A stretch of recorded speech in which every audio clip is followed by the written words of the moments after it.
Hello everyone, environmental biology के videos में next topic जो हम लेकर के आए हैं वो है बायोजियोकेमिकल साइकिल। तो बायोजियोकेमिकल साइकिल में हम देखेंगे डिफरेंट टाइप ऑफ साइकिल्स की हमें स्टडी करनी है, जिसमें से आज के लेक्चर में हम कार्बन साइकिल को इसके साथ देखेंगे। तो चलिए स्टार्ट करते हैं। बायोजियोकेमिकल साइकिल क्या होती है और कार्बन साइकिल को स्टडी करेंगे हम। तो देखिए, जितने भी माइक्रोबियल और केमिकल प्रोसेस हैं, जितने भी माइक्रोबियल और केमिकल प्रोसेस हो रहे हैं जिनकी वजह से एलिमेंट्स का फ़्लो होता है। एलिमेंट्स का फ़्लो मतलब क्या है? जो कार्बन है, नाइट्रोजन है, फॉस्फोरस, सल्फ़र, ये सारे जो कंपाउंड्स हैं उनका फ़्लो होता रहता है ना पूरे इन्वायरमेंट में।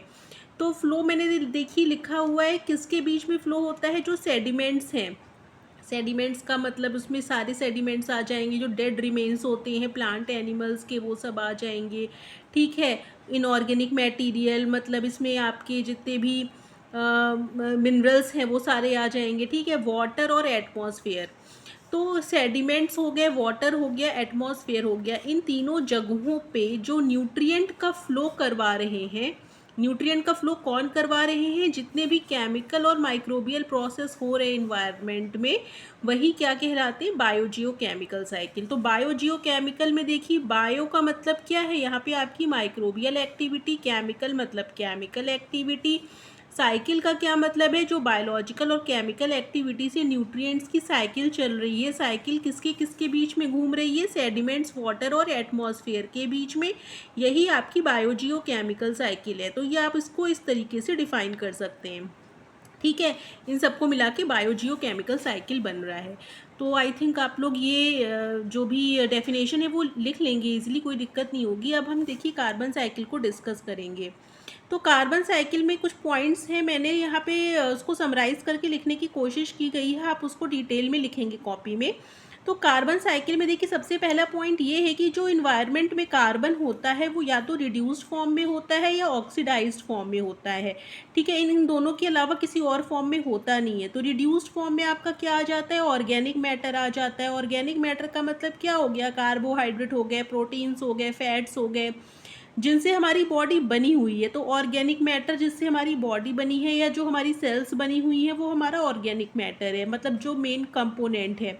इसके अलावा मीथेन भी हमारा रिड्यूस्ड फॉर्म ऑफ कार्बन है। ऑक्सीडाइज्ड फॉर्म में केवल दो ही फॉर्म होते हैं, कार्बन डाइऑक्साइड और कार्बन मोनोऑक्साइड। तो इन्वायरमेंटल कार्बन इन दो फॉर्म में पाया जाता है। ये आपका पहला पॉइंट हो गया।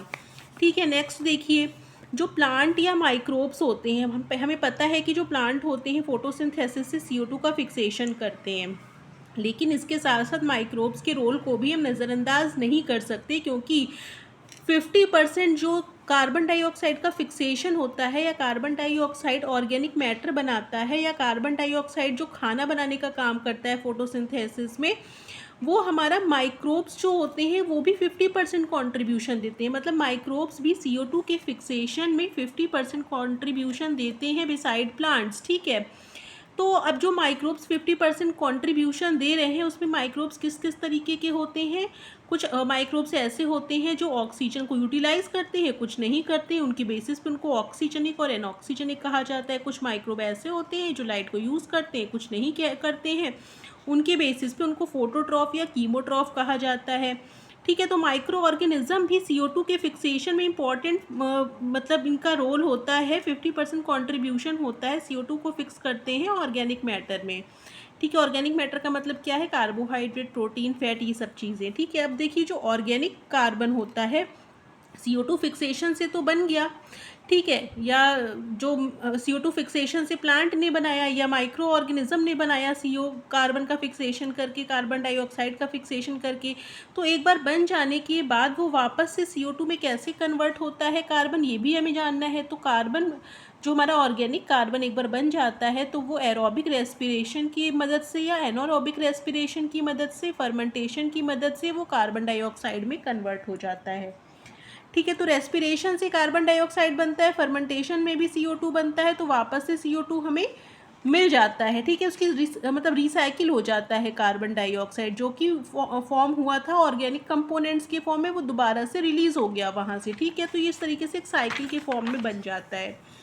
अब देखिए जो हमारा ऑर्गेनिक कार्बन या इनऑर्गेनिक कार्बन या कार्बन डाइऑक्साइड कुछ भी ले लीजिए, जो कार्बन के डिफरेंट टाइप्स हैं, उसको अगर हम रिड्यूस करेंगे, रिड्यूस का मतलब क्या है, उसमें हाइड्रोजन ऐड करेंगे। जैसे कार्बन डाइऑक्साइड में भी अगर आप हाइड्रोजन ऐड करेंगे एनारोबिक कंडीशन में, तो रिडक्शन कराएंगे एनारोबिक, तो मीथेन बन जाएगा। तो चाहे ऑर्गेनिक कार्बन ले लीजिए या इनऑर्गेनिक कार्बन ले लीजिए, जब हम इनका एनारोबिक रिडक्शन करते हैं तो मीथेन बनता है।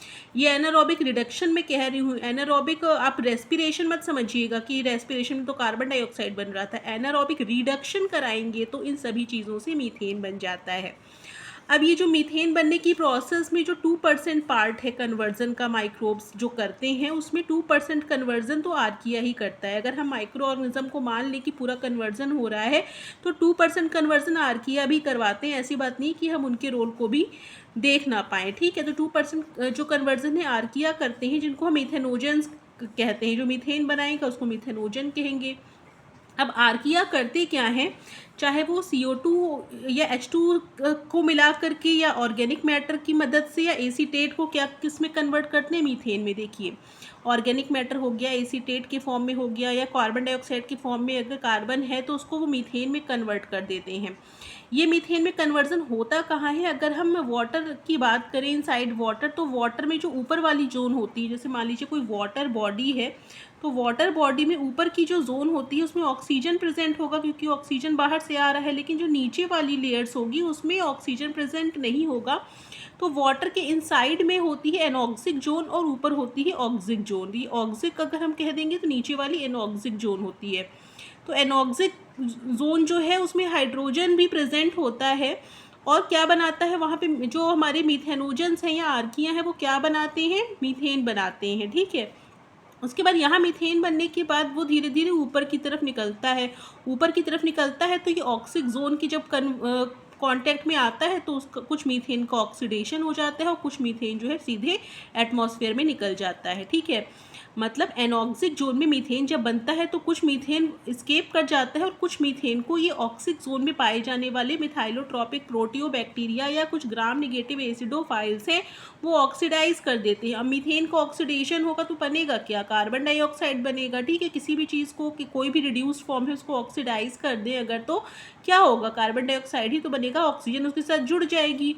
तो इसमें वही लिखा है कि जो मीथेन है वो मूव करता है ऊपर की तरफ और ऑक्सीडाइज होता है मिथाइलोट्रॉपिक प्रोटियोबैक्टीरिया, ग्राम नेगेटिव एसिडोफाइल्स की मदद से, और कुछ डायरेक्टली स्केप कर जाता है एटमॉस्फेयर में।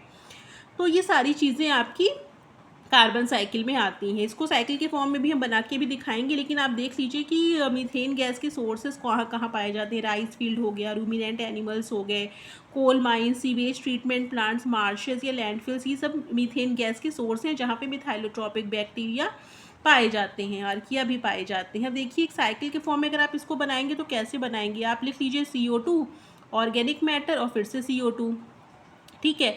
तो अब ऊपर वाला जो पार्ट है वो ऑक्सिक इन्वायरमेंट का, ऑक्सीजन की प्रेजेंस होगी तो ऐसा चलेगी साइकिल, और ऑक्सीजन की प्रेजेंस नहीं होगी तो ऐसे साइकिल चलेगी।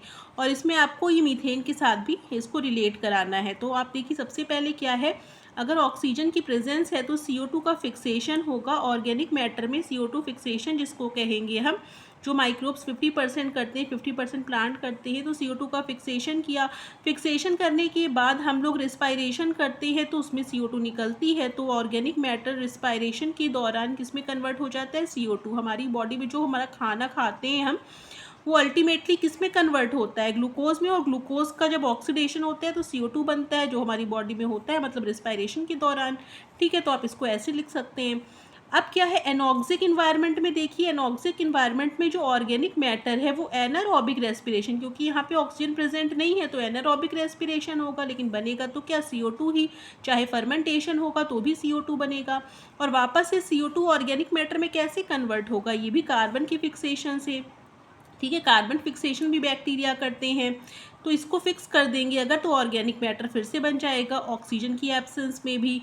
कुछ मीथेनोजेंस होते हैं, वो ऑर्गेनिक मैटर को डायरेक्टली किस में कन्वर्ट कर देते हैं, मीथेन गैस में, जैसा कि अभी हमने आर्किया को देखा था, तो मीथेन में कन्वर्ट कर देते हैं।